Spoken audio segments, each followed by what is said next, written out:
Many of the organisations here that you've been sort of talking to and meeting with today have been in existence for half a century or more, fighting for conservation, fighting for wildlife.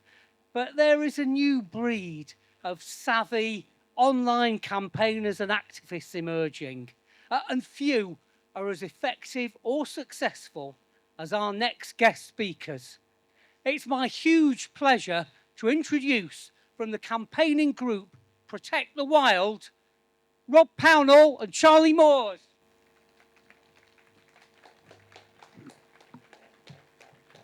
I haven't been called new for a very long time. That's thanks very much, Adrian. Yeah, hello. Right, I can actually be heard. We've got plenty of time. I did write a script. I've decided last minute I'm going to ditch it and I'm actually going to speak, ramble, try not to get myself in too much trouble. It's really good seeing so many people out here today that actually care about wildlife, that actually give a shit about animals. Because quite frankly, the more I go on in life, the more people I come across that seemingly just don't seem to care, whether that's about wildlife or just animals in general. So it's so nice and it's so inspiring to be sharing a stage with people that actually do so much good in this space. So yeah, I wanted to start by saying that. You might be wondering who I am and who Protect the Wild is. As Adrian alluded to, we are a really young group. We've only been going a couple of years. I started my activism 9 years ago and set up what was then Keep the Ban, which was essentially just a Facebook page trying to end fox hunting. I came across a petition online back in 2015. David Cameron was trying to legalize fox hunting, and I was sickened by what I was seeing. I actually had no idea fox hunting was still a thing. I am very much a townie. I do live just outside of London. I didn't know what was actually going on in the British countryside until I saw that petition, and I was incensed. It was ridiculous that in this day and age people were not only engaging in these practices but trying to legalize them. I had to do something about it, and that thing that I did was set up the Facebook page Keep the Ban. I worked at it for 6 years. We grew an audience of people that, like myself, actually cared about wildlife, cared about ending hunting. And 3 years ago, we then became a proper entity, a proper organization. Our name changed to Protect the Wild, to properly reflect our ever expanding work. So not only do we now focus on ending hunting, we're now challenging the shooting industry. We want to see a complete end to the all shooting of birds, not only just ending hunting. Good to have that response. And of course, we're trying to end the badger cull too. Those are our three main areas of work that we're working really hard on. And we get shit done. We've only been around a few years, but in that time, we've funded now 6 or 7 undercover investigations. We were the first group to properly film a hunt shooting their hounds dead. That made national news and put a major dent in the hunting coffin. That was the Duke of Beaufort hunt, shooting 6 healthy hounds at the age of 3 or 4. Awful, awful stuff. This is the sort of stuff that needs to be put in front of people. We've done an undercover work on the badger cull itself, completely exposing, just frankly, the bullshit around badgers being riddled with TB. If that was the case, why were we able to film the handlers of these dead badgers being thrown into open air skips with no regard for biosecurity whatsoever? The badger cull is a disgrace and it needs to end, and we hope that Labour pull their finger out and actually do what they said they were going to do in their manifesto and bring the cull to an end. And then when it comes to shooting, we've exposed everything from raptor persecution all the way to the release pens and the awful conditions in which these birds are kept in.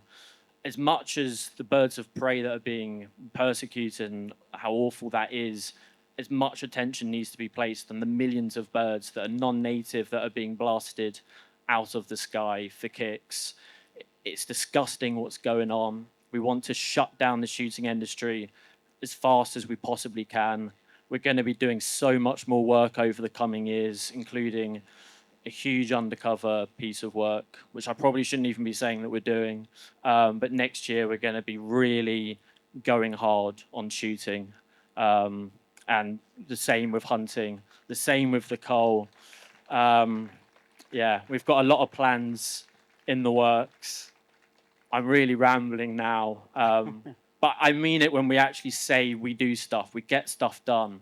We're not a corporate big entity that's woolly and says we do things. We actually fully do stuff. We're helping activists on the ground. We have an equipment fund set up, meaning SABs, monitors, people actually out there in the field surveying sets. They're getting equipment, they're getting funding, they're getting the support that they need. We're completely in touch with grassroots people all over the country, and we support the brilliant work that they're doing. You may have seen some of our animations that we produce on all issues, from hare coursing to the coal to fox hunting to specific campaigns like trying to ask the Chelsea Flower Show to stop allowing the Newton Somerset to sponsor their event. We're doing and trying everything we possibly can. We need to try new things. We need to get these issues in front of more people and younger people, and we need to try new strategies that isn't just same old, same old.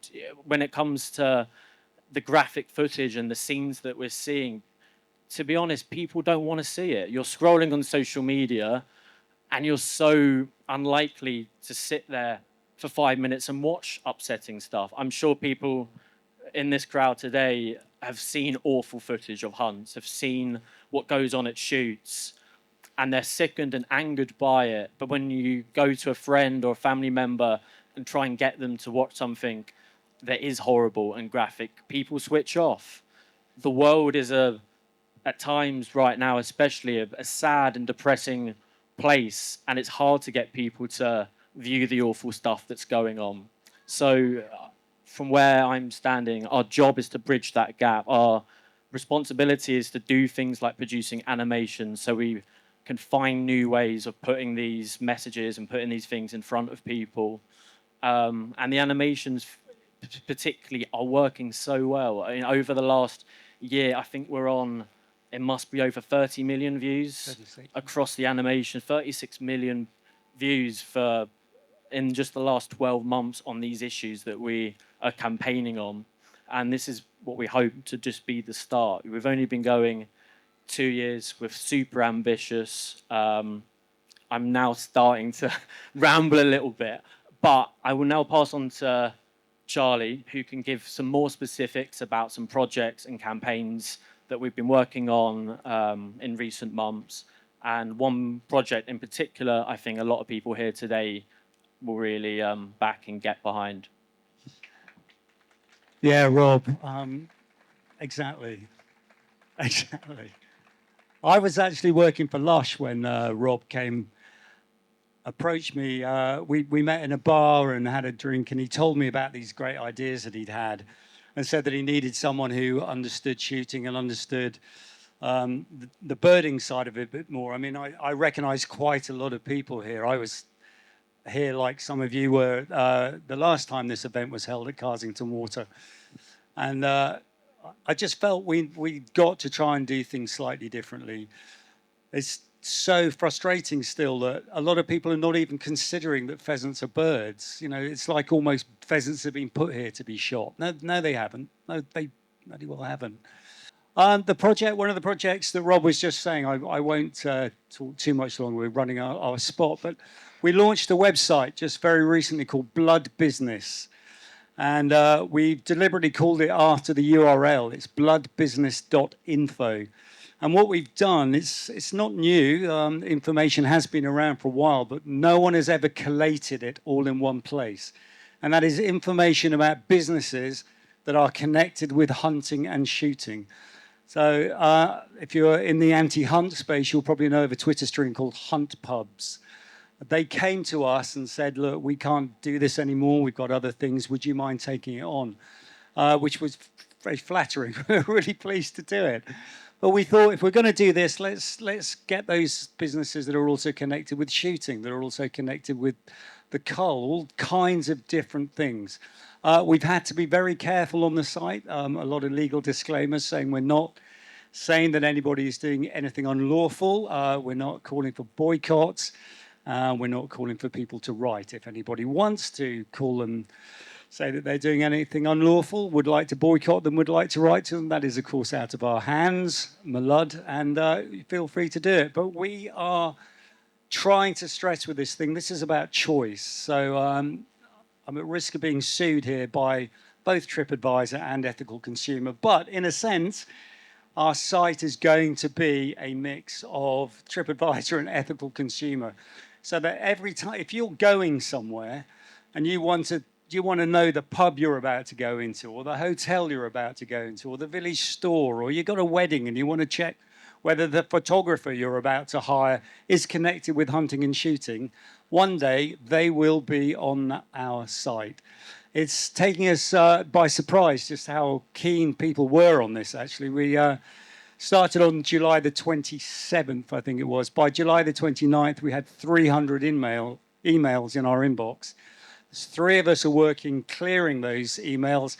We still have 300 emails in the inbox, which is fantastic. And that's people telling us about these links. We then go and research it. We make sure there's evidence, and then we put them up on the site. We hope that's going to be one of the major projects for Protect the Wild over the next years, really. We'll just keep doing it. I don't think we're ever going to run out. This is going to be a scab we can keep picking at for years. But it's just part of what we say. One of our tagline is empowering people to protect British wildlife. And we fundamentally believe that we have to start by providing information. It's information we thought people would already know, but I've been in this space a very long time and people do not still know it. So when Rob asked me, I was absolutely thrilled. You've heard him speak. He's incredibly passionate. He's incredibly good at what he does. He's a social media genius, which I am not. But we are really trying to change things, and we are not going to stop. We are working, trust us, we're working as incredibly hard as we can. We've had a lot of people come up to the stand and say they like what we're doing, which is really inspiring. This is the first event we've ever been at as an organization. So we'd just like to thank you again for listening to us. Thank you for agreeing with us. And if you'd like to learn more, we're just over there in the Protect the Wild gazebo. Thank you very much indeed.